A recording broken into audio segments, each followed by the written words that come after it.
Thanks for joining us there, Chike Ukaegbu. Thank you for having me.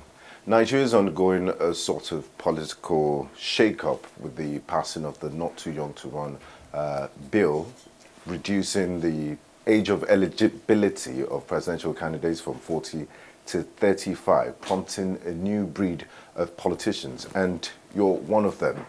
Why have you decided to throw in your heart into the presidential race? Why do you want to be president of Nigeria? Wonderful. That's a question I get so often. And I say this, I mean, if you look at the current state of Nigeria today, for me, there are four reasons why it was important for me to run. One, there's that sense of hopelessness, right? I have parents who are both civil servants, right, who have not been paid their pensions for over 20 months. I think this would be the 22nd month.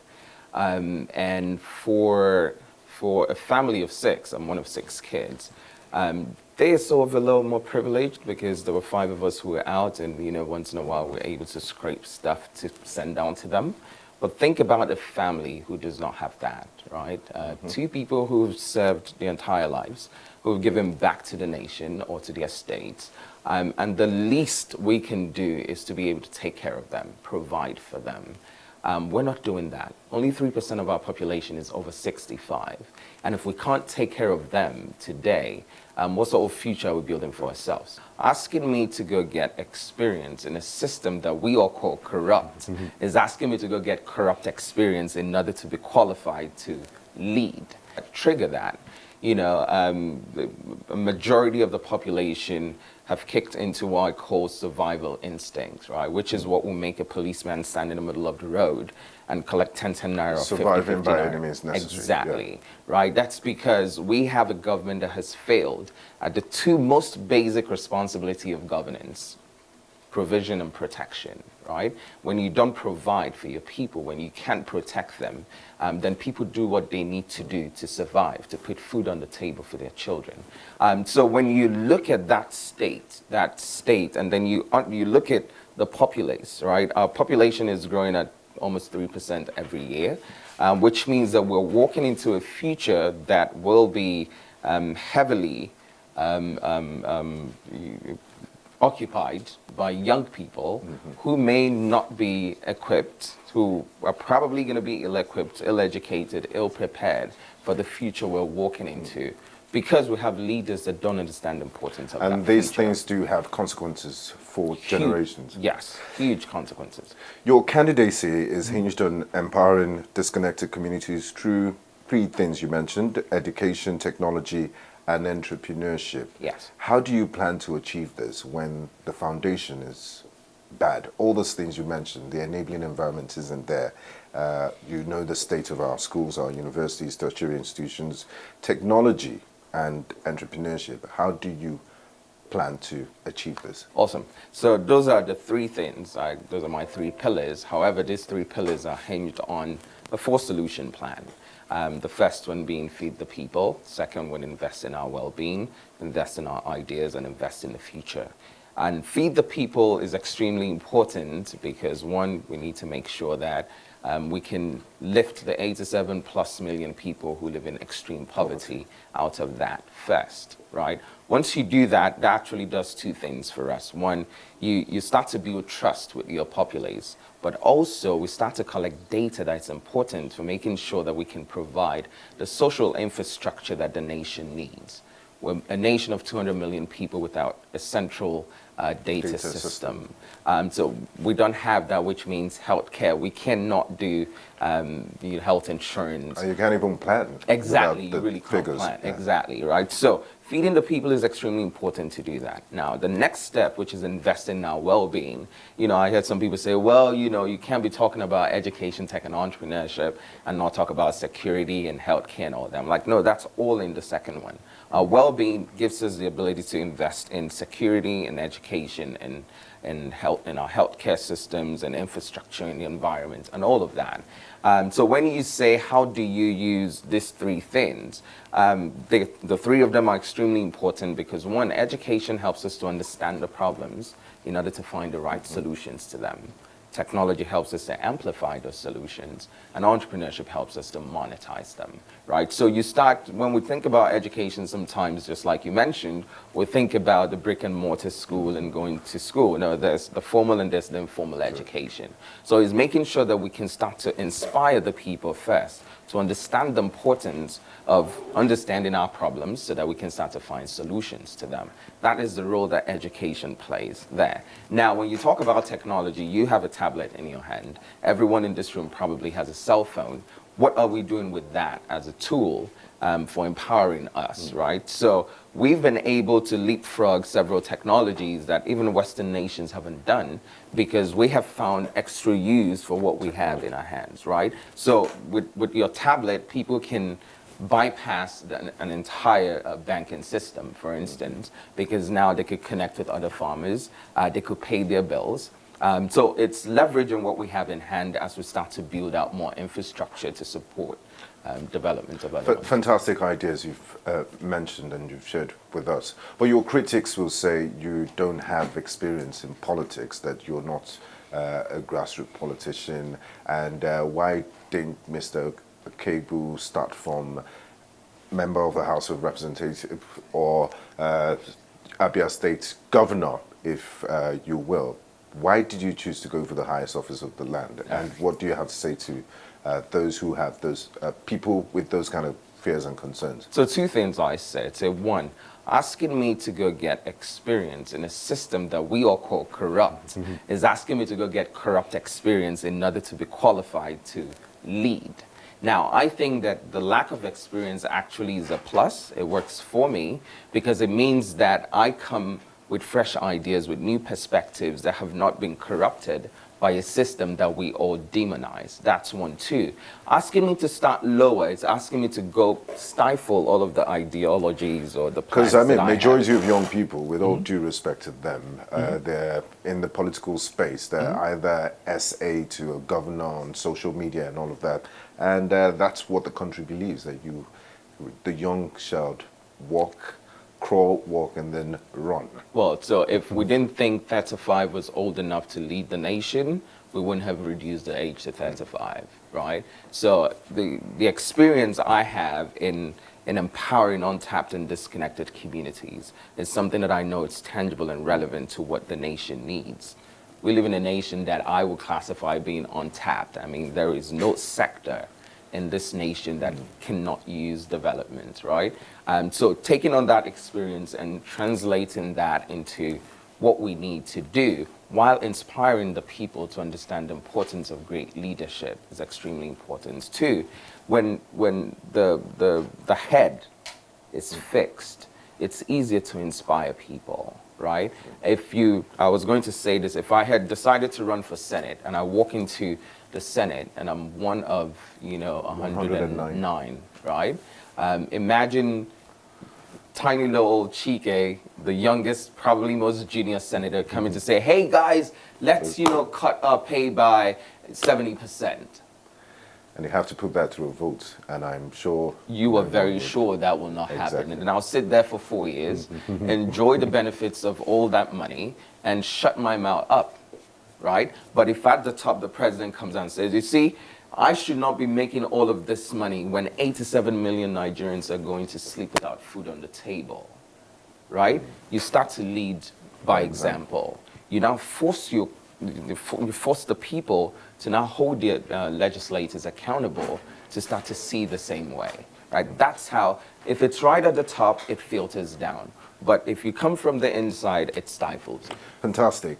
Now, you mentioned ideology, but with every day passing by in Nigeria, it's become obvious that party ideology doesn't exist or is relegated to the background. Today, you're in APC, tomorrow you're in PDP. Yep. We've seen the incessant cross-carpeting across board. And should we accept this trend, or is it a challenge?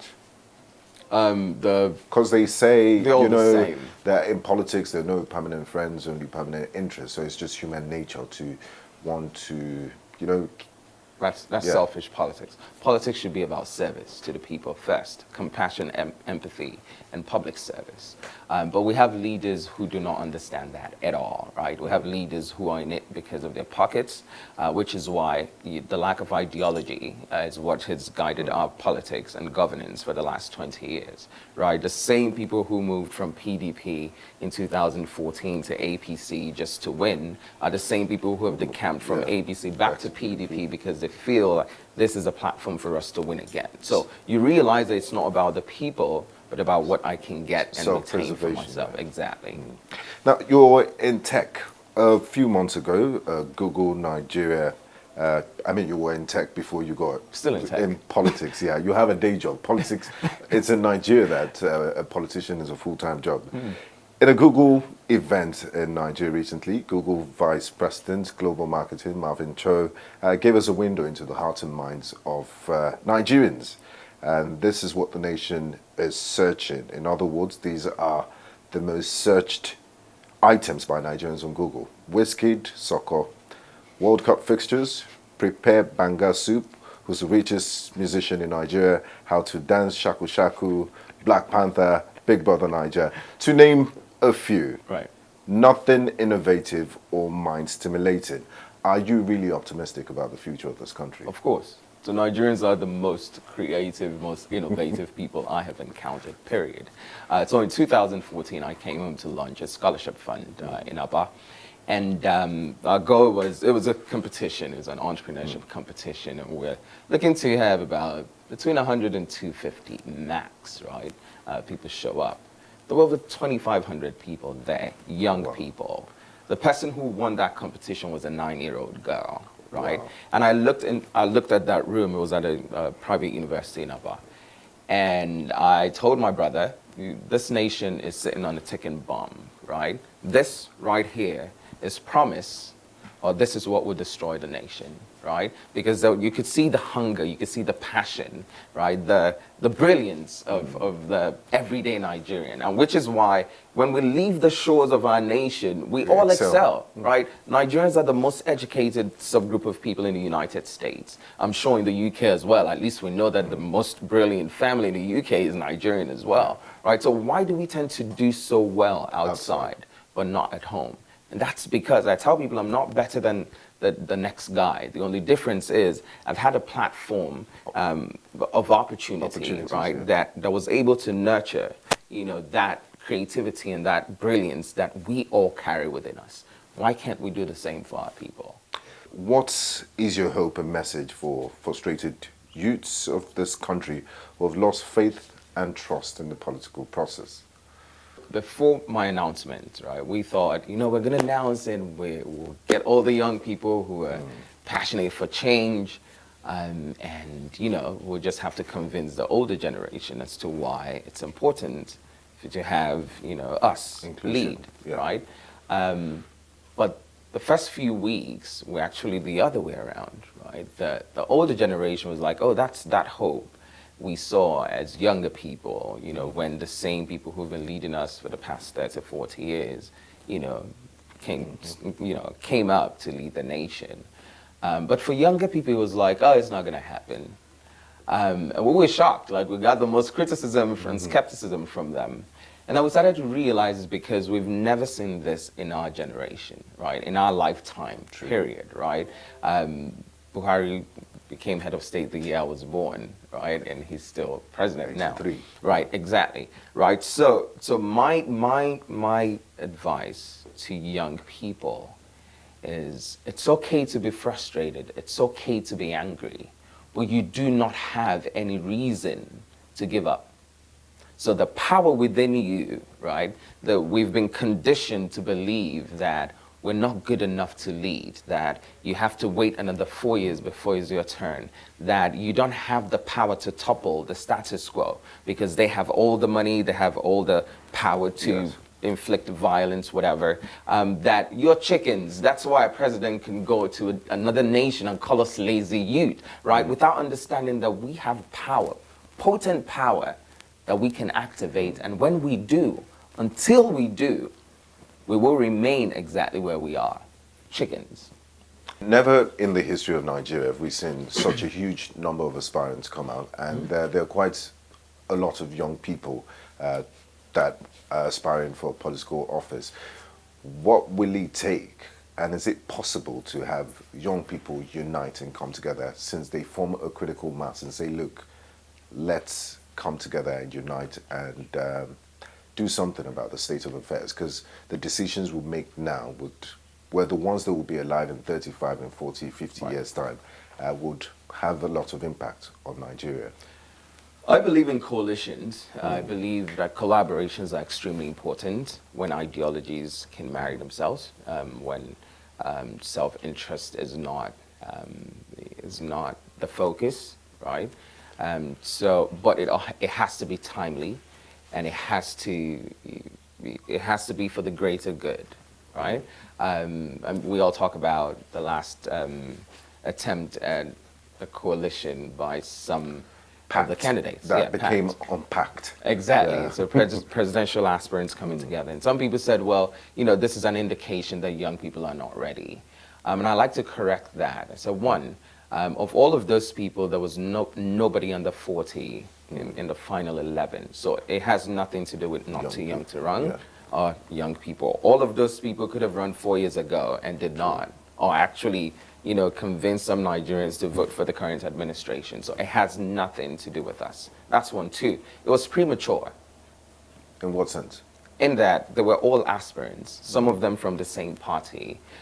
It was premature to come together at that point to try to form a coalition. You wait until you're candidates, and then you explore. You come to the table and say, all right, so what do we do to make sure that we can galvanize all of our followings and put them together?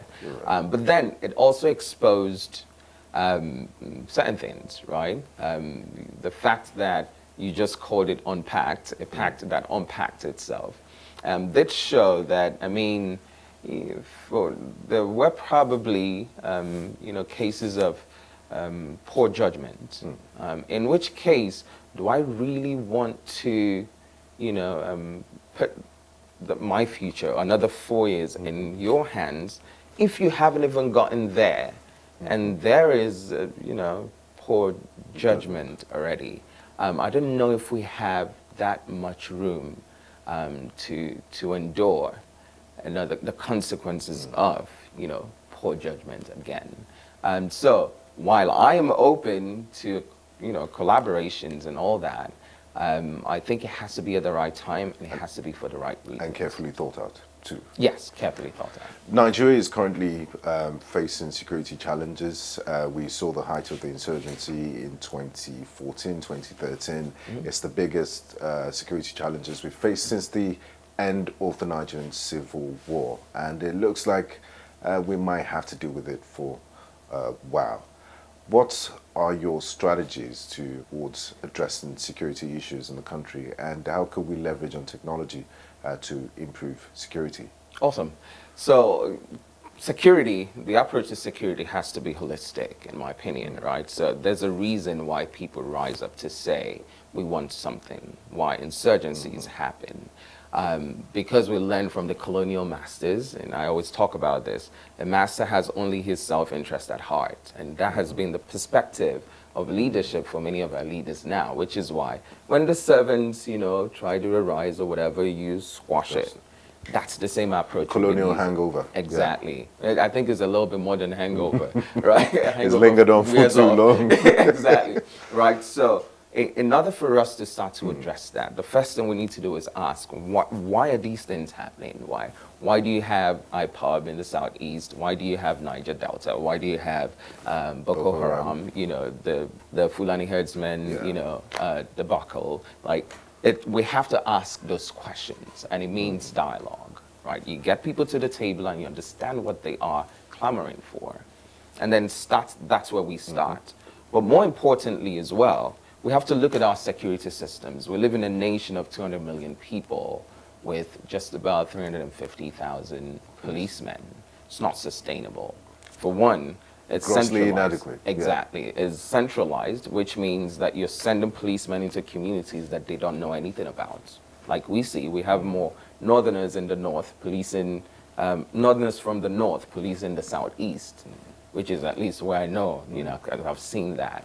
It's not, there is no harmony between. Community. Exactly, right? So we need to completely decentralize that system and allow state and community policing to happen, because that's one way you collect intelligence, right? Intelligence is extremely important. So a few things. One, we have to make sure that the cops that we have now, the policemen that we have now, they are well-trained, well-equipped for the job they do. So pay them better, right? So that people can focus on the work they need to do and not on trying to survive, right?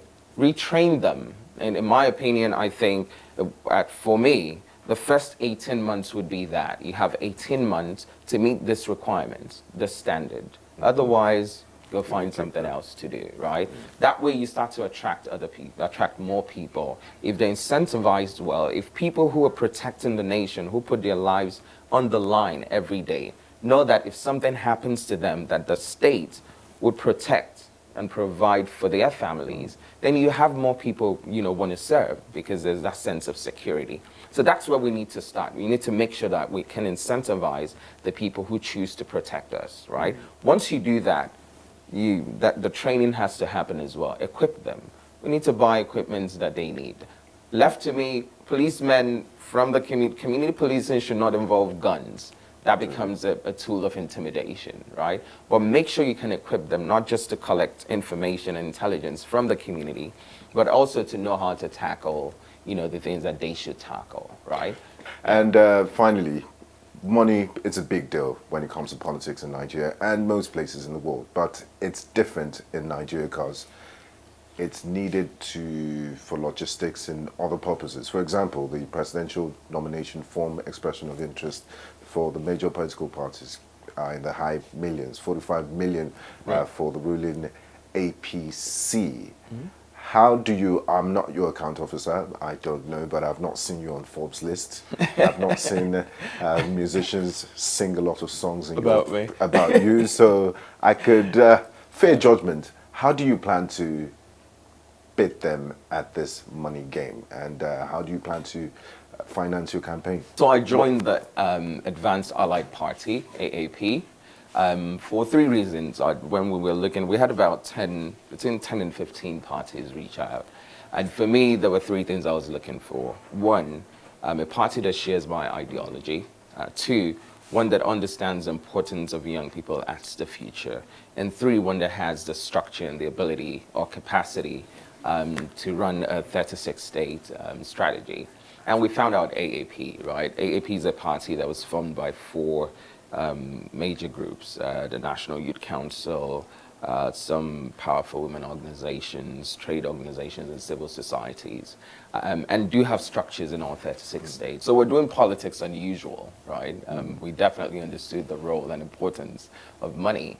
But the great thing about not having money is you become creative. You think about all of the most innovative and creative ways to do things unconventionally. And that's exactly what we're doing, right? So yes, you will not see any musicians sing about me anytime soon. At least I hope not.